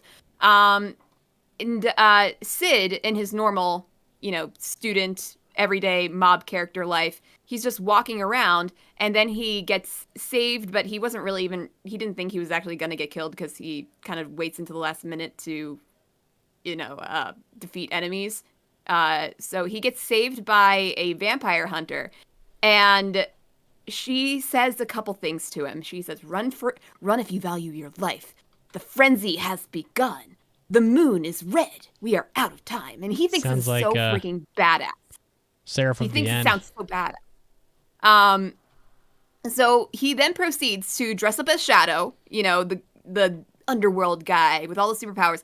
He then goes around as him and mimics her lines for I can't remember, 2 or 3 episodes. He's just going around and doing this while everyone else is doing shit. He's going around and saying, run if you value your life. The frenzy has begun, etc. It's like, it's so, you get the joke instantly that he's just trying to look cool by saying these things and in his role playing. So he does a little bit of fighting here and there. Most of the battles are fought by his sister, the Hunter, and a couple of the rival organizations in town, and Shadow Garden. And there's a lot of great gags, like that whole line thing that he was blurting out all the time. He also said in the middle of one of the fights, like, I can't lose them. Not one. And one of his Shadow Garden girls is there, and she's so touched. Like, she's like, oh my God, he's caring so much about our safety. Like, he can't lose us. Like, Shadow, I love you, and that kind of thing. But the thing is that he's actually super concerned. No, they do. He is so concerned, not about saving them, but the fact that he had like a bag of gold or something on his person, and it got cut, and it is like leaking, like raining from the sky as they're going around and battling it. And he's saying, I can't lose them, not one. He's referring to the gold in the bag that he brought around with him. Of course, that is what he's talking about. And so it's great. Chick-fil-A costs $30. All the things that we dislike about, the typical isekai show, like how overdone and tropey it is, everything that they do, this show makes fun of in a very interesting way. At the moment, season 2 is going well. It has not hit the highs of the first season for me yet. Still, like, Sid's voice actor, top notch. Like, he is perfectly balanced. Like, the general, bland, black-haired protagonist of an isekai look, and then he goes into his shadow mode where he's super dark and mysterious. His voice drops like 2 octaves, and it sounds so freaking cool. Even though it's cheesy, and also just he's a super angsty chunibyo, and it's so great. Is it a Yu-Gi-Oh thing? Like, you ever seen Yu-Gi-Oh? I don't know. I've never seen Yu-Gi-Oh. No. His voice. You've seen Yu-Gi-Oh, right, Mason? How his voice drops like 5 octaves when he's battling. Mm-hmm. That's a whole transformation. I guess it's kind of like that. Because, and even when he's not battling, it's just when he has ulterior motives for things, he just changes his voice. It's hilarious. It's so good. He needs an award or something. There's still plenty to enjoy with this season, and I feel so bad, and I know it seems unfair because I put it at the top of my list, and I did not pass season 1, and I said I would pass season 2, but then I got tempted by other things, and there's just so much good stuff on my list that I can't. I cannot. I'm sorry, but I can't pass it. Damn. I lied. I'm running out of fucking fail drops. They're gonna accuse me of 5D chess right now for this. I think it sounds like some 5D chess, Caroline. What do you think? It's not exactly, because I am legitimately passing Migi and Dali because I am very interested to see where it goes. And okay, actually, no, it is kind of like 5D chess. The move here, people. Why am I the only one that gets made fun of on Discord for my passes? Also, Caroline. I think you guys should just. Boys. The simple solution is just to not pass, Eminence and Shadow. Don't pick it. I know, but I wanted to pass it, but I'm not, and I really hyped it up. Yeah. So if we want to talk about what I think will pass for listener choice, it is going to be Eminence and Shadow Season 2. Undead Unluck, and the 100 Girlfriends Who Really, Really, Really, Really, Really, Really.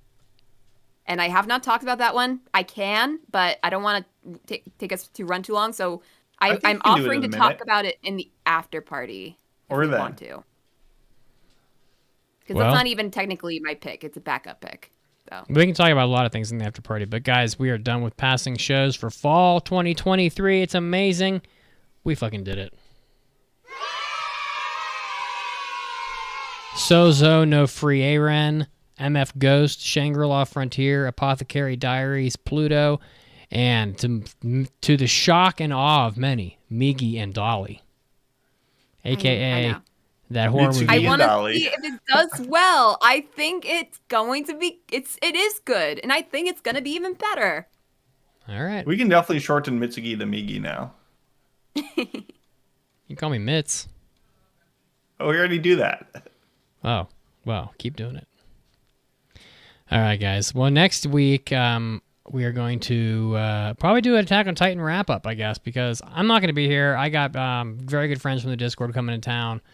And, when you fly halfway across a continent, you don't want to give up one of your only 3 days podcasting. So I will be the best host I can possibly be. But Caroline and Mason will carry the fort for you. And I haven't finished Attack on Titan anyway, and I don't really plan to. So, but I did make it like 65 episodes probably. So I mean that's pretty good. But we're gonna talk about that next week. So look forward to that. We're back on reviews next week, so we're gonna start tackling anime from prior seasons. So look forward to that.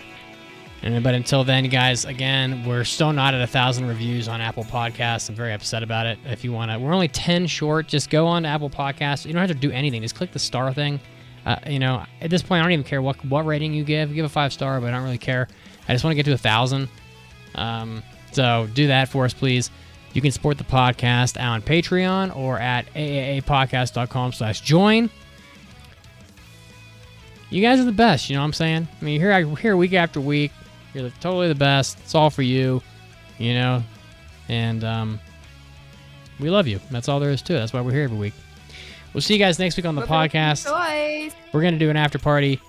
Thank you for watching live, and for those of you listening at home. Until then, next time, be good. Bye-bye. See ya. Bye.